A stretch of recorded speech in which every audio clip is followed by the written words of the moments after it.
Ever had a moment where you figured something out and immediately thought, I'm actually kind of a genius? Like, you remembered a password from 5 years ago, or guessed someone's zodiac sign based on their coffee order. That quick little rush of pride? That's your brain giving you a high five, probably for doing the bare minimum. But here's the fun part. Your brain?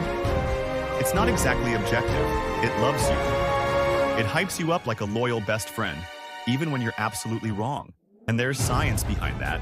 See, your brain isn't built to tell the truth all the time. It's built to help you survive. And sometimes, that means bending reality just enough to keep your self-esteem from completely crashing. One of the ways it does this is through something called the overconfidence effect. Basically, it's this mental bias where people tend to overestimate how good they are at something. It shows up everywhere. Most people think they're better than average drivers, more ethical than their peers, or smarter than the general population. Logically, we can't all be above average. But the brain isn't running a math class. It's running a self-promotion campaign. And then there's the Dunning-Kruger effect, which is honestly one of the funniest psychological glitches out there. It's when people with low ability at something tend to overestimate their skills.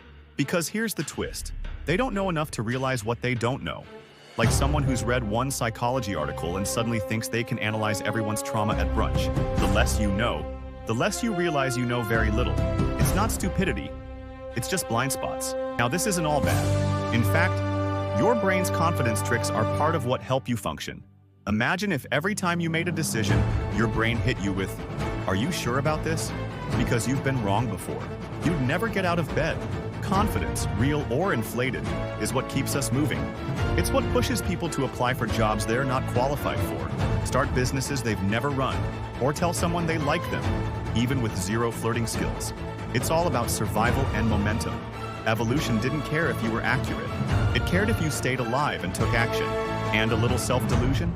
Turns out, that's sometimes just the boost your brain needs to push forward. But here's where it gets even trickier. Even after learning all this, even after hearing that your brain lies to make you feel smarter, you probably still feel kind of special, right? Like, yeah, but this doesn't apply to me. That thought right there? That's your brain again. It's not letting go of the genius story. It's invested in it. And honestly, can you blame it? Because deep down, your brain isn't just trying to help you win. It's trying to protect your identity.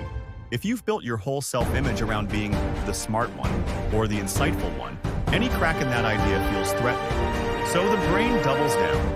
It filters out stuff that challenges your brilliance and clings to anything that proves it. Confirmation bias. Baby, it's working overtime. And this shows up in small ways all the time. Like when you nail one trivia question and instantly forget the 5 you got wrong. Or when you're bad at something, but decide it's because you're just not interested in it. It's not lying maliciously. It's just editing the story to keep your ego intact, which is kind of hilarious and kind of dangerous.